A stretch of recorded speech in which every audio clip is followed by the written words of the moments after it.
Hey, welcome to another edition of the Get Made podcast. Glad that y'all here with me today. Got a very important subject or segment for you today. And want to say what's up and salams to my brother Salim from Brother Salim TV. He's on hiatus this week. So we're going to see him when he come back again next week. And until then, I want to kind of jump into this conversation, right? So I've been checking out a few things on social media this week, and just certain things. Of course, some of my problems that I have with probably even one of the podcasts that's out there, and I don't really have a problem with the podcast itself. Probably some of the individuals on the podcast, which probably would be the Breakfast Club and the men on the Breakfast Club. And I think I've talked about this before, right? And what I'm beginning to see, though, that they are really just a illustration of what some young men are kind of doing today. And that's his whole thing based upon vulnerability. And what this feminine portrayal of vulnerability look like coming out of men, right? And okay, call me old fashioned, call me what you will. But it's just certain things as men I don't do. And I don't believe we should do as men. Right? And especially when it comes to leaving or placing all of our stuff online on things of nature there, right? I've always had a kind of a problem with that, right? And, it's like I saw one episode when they was talking to Dame Dash, and they was talking about how he was using the thing online to heal, or they were healing or something of nature there. And this healing online thing is really just got out of proportion, right? And so I want us to understand as men, and the Get Made podcast, this is what we talk about: manhood, accountability, development, enrichment. Building the manhood, demanding accountability, promoting development, and providing tools for enrichment. That it's kind of weird, if you will, this whole display of vulnerability. Because a lot of times, it's two things I want us to really look at. Is it vulnerability or is it being messy? All right. I want us to really look at that. Are we being vulnerable or are we being messy? Are we just giving in to the trend of being messy and calling it vulnerability? So I look at vulnerability. I think that's a brave thing, to be vulnerable, right? And when I start looking at mess, it's really kicking out your pain, pushing out your pain,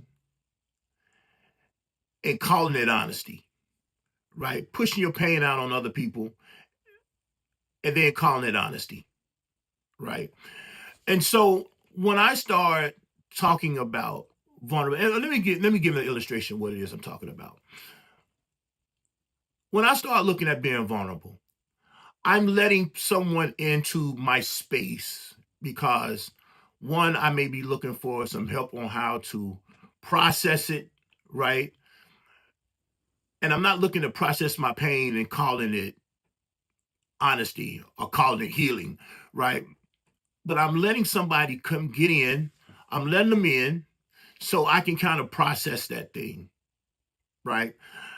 Or, I'm looking to share with someone on maybe some epiphanies that I may have came into, or I may have came upon, and or I'm just trying to be in a position of, hey, letting some things be known, giving out information, right?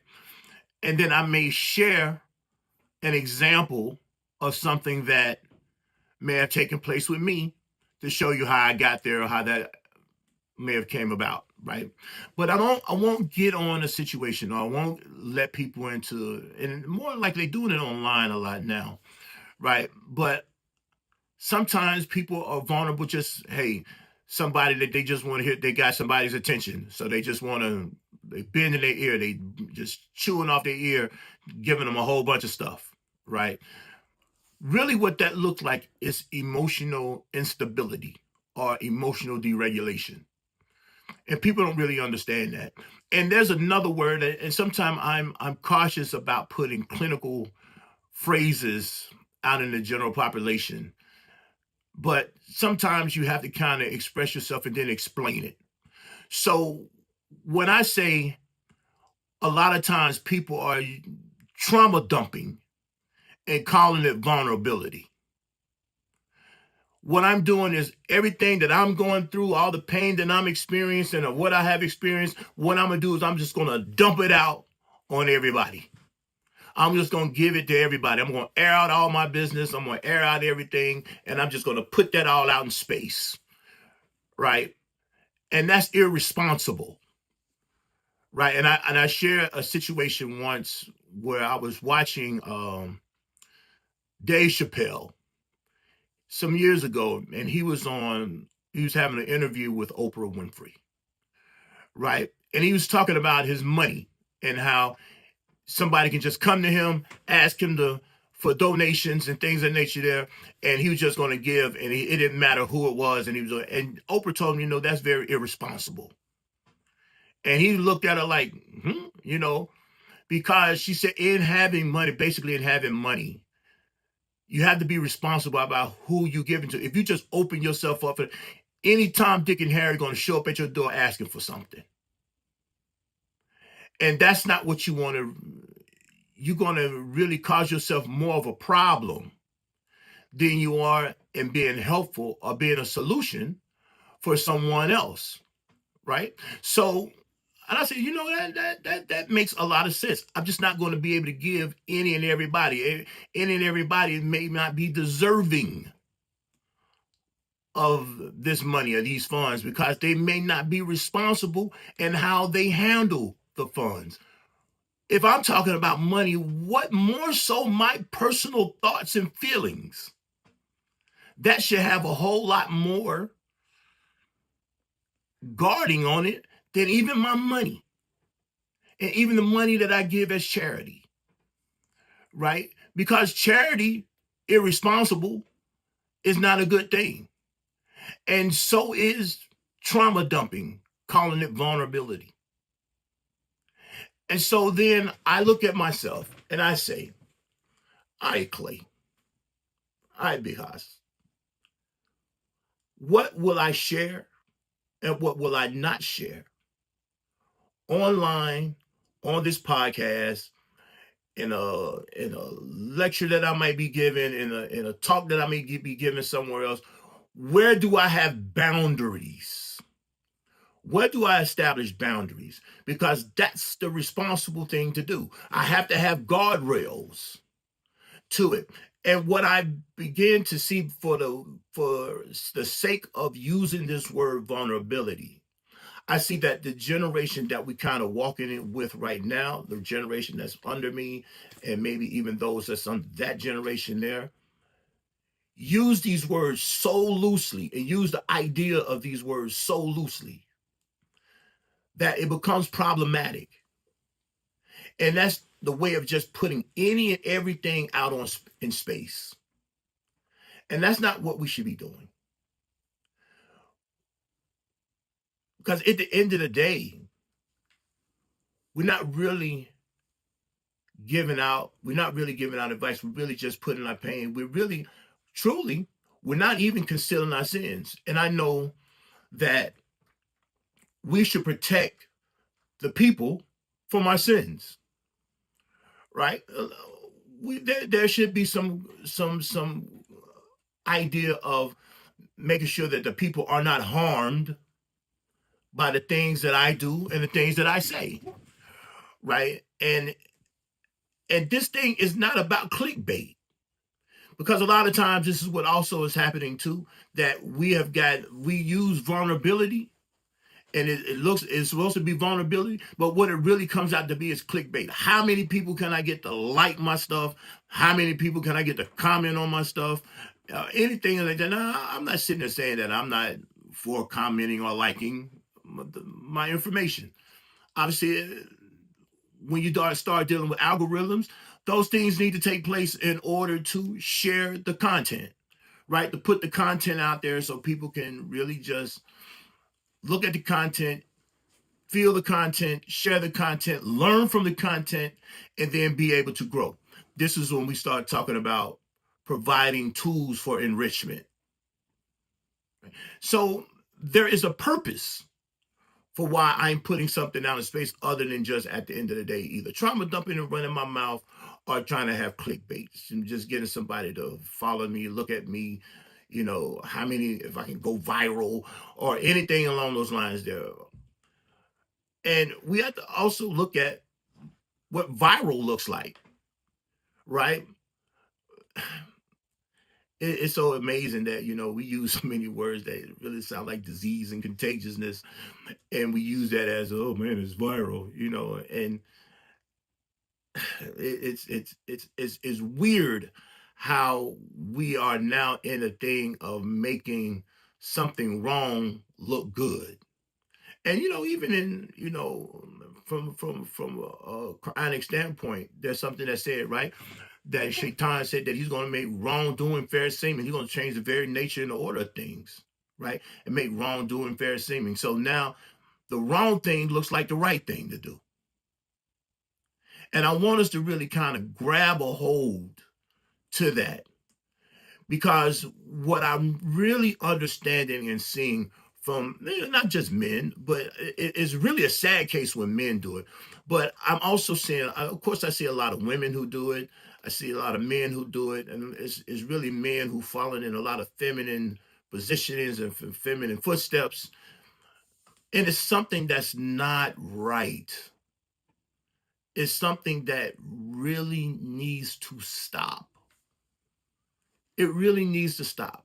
And many of us who may check out this podcast out here may disagree with me in that. And I'm cool with your disagreement, right? I'm actually cool with your disagreement. I'm telling you how I'm there, why I'm there, and why it should stop. Yeah, you are fully an adult. People want to take this, I'm a grown person, I'm a grown ass person. Oh, they use all these type of words, and don't act like y'all said, all you, super religious people, you hear it, you probably said it yourself or something like it, right? So I, try to stay as close to real as I possibly can so you can get a real understanding of what it is that I'm saying, right? That's me being vulnerable. You see what I'm saying? I'm putting myself in space in order to teach something, not to just give my information, but yeah, I might put myself in a line of fire in order to be able to teach something and to give some illustrations of what it is that I'm talking about. But I'm not going to sit there and come on, talk about my personal history, talk about all these type of things here in order for you. And now, don't get me wrong. I have done this before, and I give an example. This is being vulnerable. When I was going through the thing of losing my eyesight, and I went to my doctor's office some years ago, and many of you may remember this video that I did. I think I did a live, and I was having a moment, right, that I just got the information of what, that I probably would never get the sight back. And I was sharing on how I had to make a decision back in, I think it's like 2007, of because I lost my health insurance.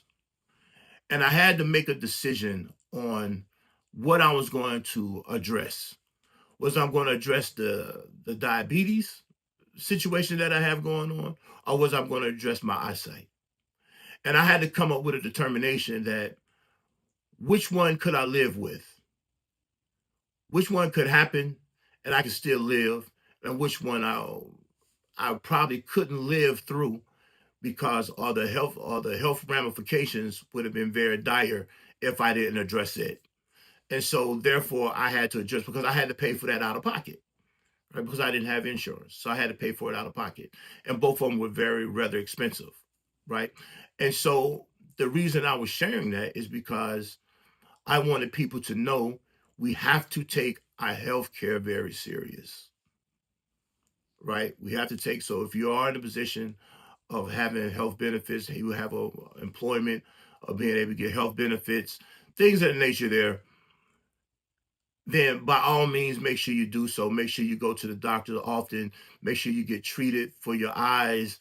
Make sure you get treated for your health, getting your physicals, not just going once a year, but having some periodic checks on everything. You know, that was the idea behind having doing the live. That was me being vulnerable because I was letting somebody in on a decision that I made. That was me taking accountability for the decision that I made, and there were consequences to that decision, right? But nevertheless, I had to make a decision. And so I found myself at the fork in the road, which way I'm going to go. Was I going to go right? Was I going to go left? I only had two ways to go at that point.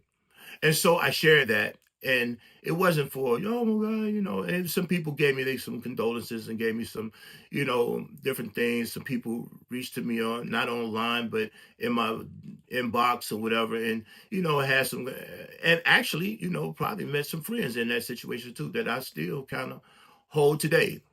Right. And so, because they showed a certain amount of care, I wasn't looking for that. I wasn't looking for pity. I was sharing something, and I'm using certain words. Was at the end before this podcast is over. I want to share what ways we can do something different. It's going to be three ways we can do something different in dealing with vulnerability, right? But I wasn't looking for pity. I wasn't looking to blame something or blame something else. And I wasn't looking to just be, explode about a situation, right? But what I was doing is I wanted people to know, especially black men, black people in general, but especially black men, especially black Muslims, because a lot of times black male Muslims, because we don't go to the doctor enough. We get caught up on the narration of taking black seed and honey. We're gonna black seed, and don't get me wrong, I'm a firm believer in the understanding that there's a cure in black seed for everything but death. All right, I understand. I believe that wholeheartedly, but I also believe that we misuse a situation or we don't use a situation correctly, therefore not being able to get the full benefit out of it because a majority of people out here know nothing about the proper uses of black seed, right? I understand that because I've heard people say some of the most craziest and ignorant things and talk about medicinal situations than I've heard, right? And if I had a dollar for the stupidity that I've heard when it comes to health, I would definitely be okay. I would certainly be okay. I believe I would not be in any sort of debt whatsoever. And I don't really have a debt, but I definitely wouldn't be in any debt, right? And so, because the ignorance is, oh my God, is rampant, right? So I wanted us to know that how we need to take care of ourselves, and I'm still learning certain things. And I have a naturopathic person as well as I have a traditional medical person. I have my physician just like I have my naturopathic person, right? So I'm a strong belief in it, but those people are very abreast of what it is that they do, right? They're good at what they do. They've been doing it for a long time. They study it. They just don't pick up a book and think they got it. They're into what it is that they do. They really study what they do. So I'm able to go to that person. Shout out to Dr. V, Dr. Vanya Larvinis. That's Lavinis. She's one of the persons that she's definitely my naturopathic person. She was at my wellness summit this year. She spoke at the wellness summit as well. And so, yeah, it's something that is someone who I go to who's been working with me and my condition as far as my diabetes for at least I know about 5 or 6 years easily. Real before the pandemic. She was working with me before the pandemic. So I know it has to be at least since like 2018, maybe before 2018. So I've got at least 7, 8 years in with her already, right? And so when we start looking at, using the proper remedies and using them the proper way. This is one of the reasons why I wanted to do that live. That's why I shared what I shared, right? And so there was a purpose behind the sharing. It wasn't just so I can get more, to jump on and get more rocks off my chest or get something off my chest, right? That's not processing. That's not processing pain the correct way. That's that's processing your pain inappropriately, and then calling it honesty, calling it keeping it real, and that is not good because at the end of the day, you're going to still continue to hurt the people with your foolishness, right? So let's look at three ways that we can have vulnerability and eliminate the messiness, right? So first is that I want to be able to process my emotions versus reacting to or exploding on the situation. And what does that look like? I'm processing how I'm feeling. Okay, if I'm sitting there talking to someone, let's say I'm talking to someone and it's not online, it's someone that I'm talking to head up. It's a spouse or it's a friend or it's a colleague or whoever it might be. And I can sit there and say, hey, you know, this is this is how I feel about a situation. This is what I came up with in dealing with that situation. I'm taking accountability for how I feel. One of the words I love to say, I've heard my man, brother Imam Shadid Muhammad also say, is managing yourself in your discomfort. Right? I have to manage me and set in my discomfort. I have to manage myself in my discomfort. Right? I can't manage my triggers through somebody else. Right? I cannot afford to be in a position of managing my triggers by trying to put it off on someone else or whatever the situation might be. If the operative word is not trigger, the operative word is actually mine, right? My trigger, right? It belongs to me. So the responsibility of dealing with it is on me. And so if I'm telling someone, I'm comfortable with it, that this situation here makes me uncomfortable, or this big situation here makes me happy, or whatever, because it doesn't always have to be something negative when we start talking about being vulnerable. We can also be happy, and we can share a situation with a person when we're happy, right? That's all right. That kind of make me feel good. That brings about joy for me, right? And so I can then share that and share that this is how I got there and this is what it is that made me get there, versus just pointing out you're the one who made me feel this way, or it's your fault that I'm feeling this way. What you did to me made me feel this way, and things of that nature. There, that's not how you properly process that pain, right? So now, if I move on to the next one, I'm sharing because I have a purpose in what it is I'm saying, versus I'm looking for you to show me pity, right? I'm not looking for pity. And there is a multitude of things that I may feel or how I believe, what I may have going on.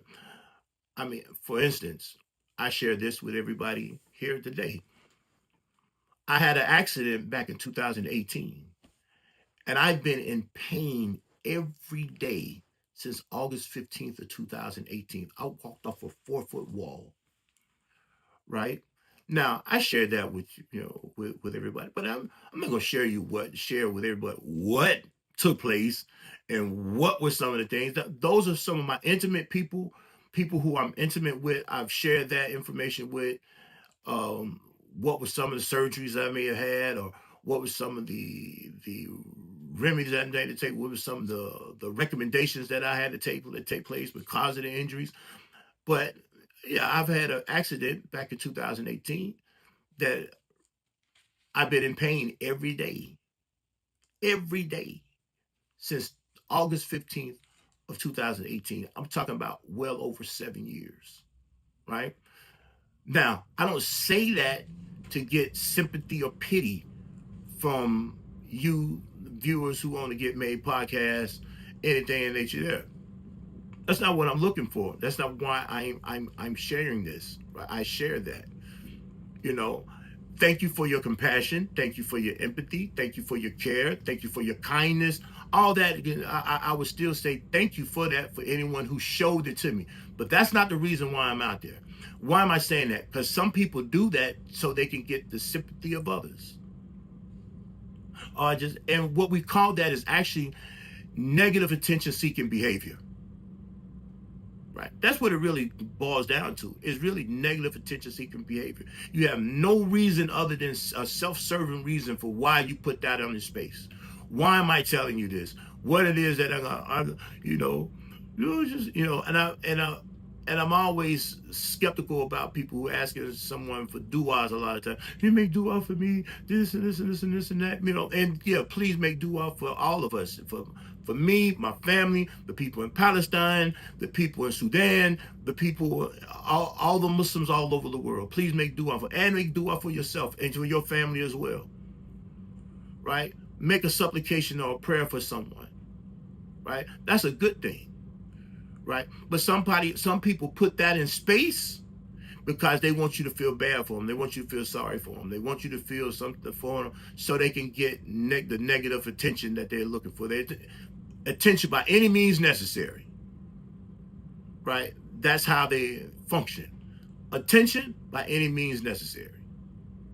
And people have made it very easy to do this online. Right? Everybody get up here. They want to tell their side of the story. They want you to hear their side of the story. And now we got competing sides of the story and all this old type of stuff here.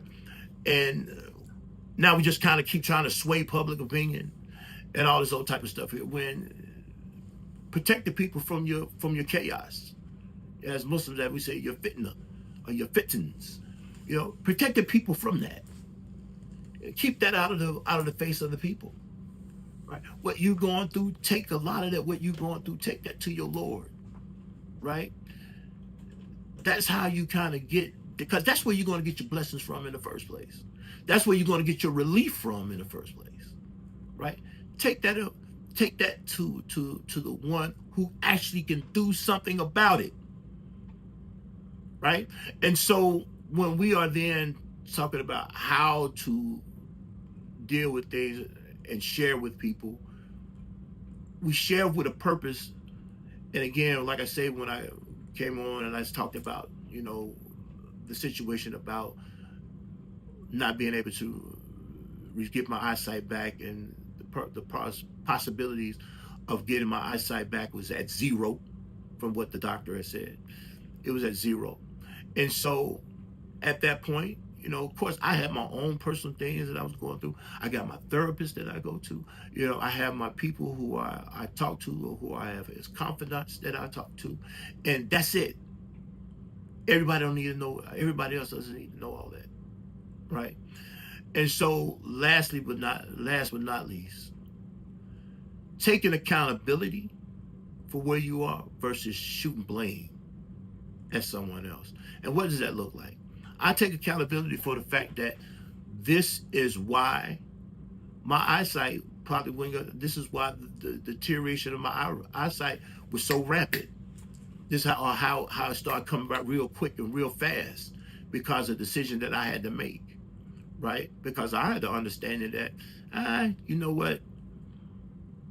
It's a multitude of people out there with glaucoma who haven't completely lost all of their eyesight, right? Even though a doctor may say this is going to happen. How many people do we know that they've been given the diagnosis or prognosis that they only got 6 months to live, and they've been here now for the last 10, 15 years, right? So, and you want to make sure, you want to feel like you're going to be in that category, right? You want to feel like, I still need to take care of my business, but I ain't going for all that. Well, I also did some things that actually put me in a category or put me in a situation where that probably wouldn't have been my fate, because I had to follow up with a way that I wasn't able to follow up with, right? So therefore I share that to then say we have to then be able to do something. I took accountability for what happened, the decision that I made.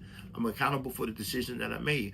I can't blame, if I could have kept, if the insurance wasn't so crazy, health insurance wasn't so ridiculous, and all this old type of stuff here, if they weren't just trying to make a quick buck or just strangling the little man and all this old type of stuff here, if I would have then been in a position of saying all that, then at that point, that's me blaming somebody else for a decision that I made, right? And so I have to show the contrast in that, right? And so those are three ways that we can show vulnerability and eliminate or reduce the messiness. Because if we don't reduce the messiness, it only gets worse. It only gets worse. And we see how people are using the online space, and to a point to where, and I use this, it's not to blame, because that person has to take accountability for it, but yeah, to some degree people are using this thing to even promote violence. They are promoting violence, and you got a fool or an idiot out there who will then take that up. They have to be accountable for their action, but they got sparked with the stuff that is, we have to have responsibility about the things that we say and the things that we do. We have to have responsibility, right? And I'm not going to get it all into, the things that may have happened and especially the situation that happened in Utah a few weeks ago. I'm not going to really get caught into that conversation, but I am saying that this is how people are doing things because they are not taking accountability, and then what they would do is then you know, blame someone else or blame a group of people or why this is taking, as they say, the left wing liberals or all this old type of stuff here. They're blaming what look like a group of people for the actions of one person, right? That person has to take accountability for his actions.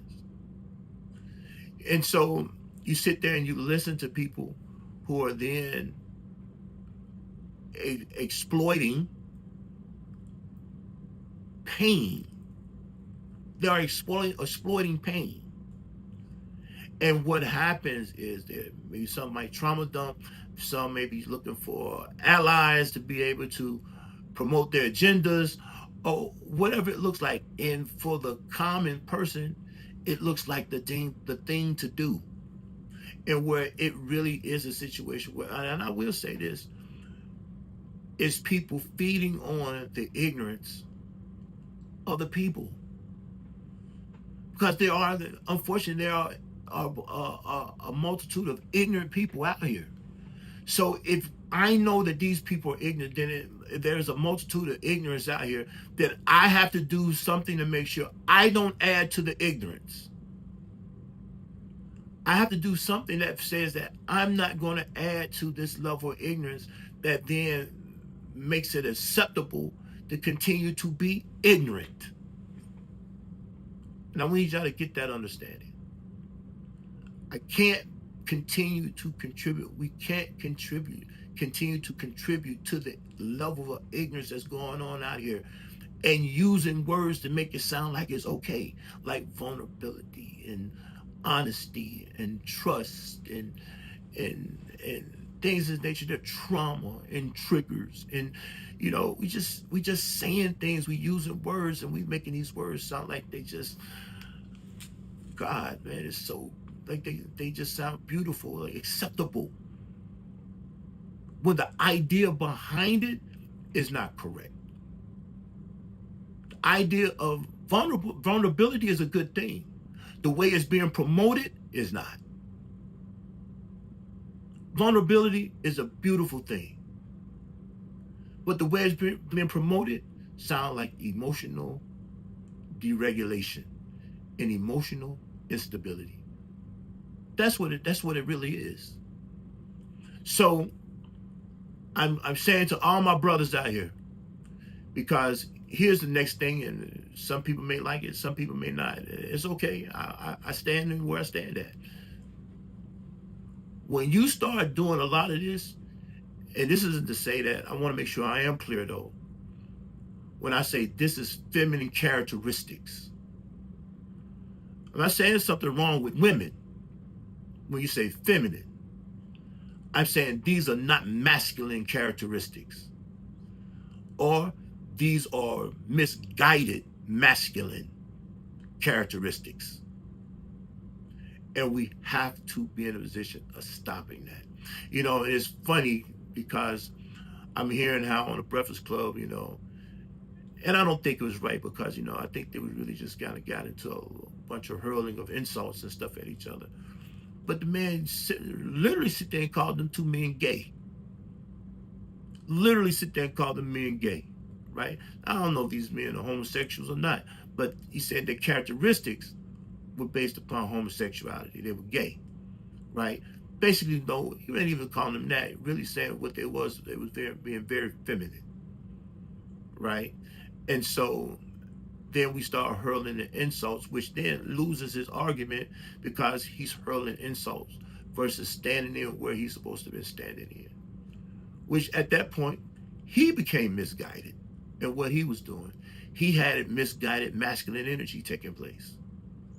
And we have to be grounded even in our masculinity.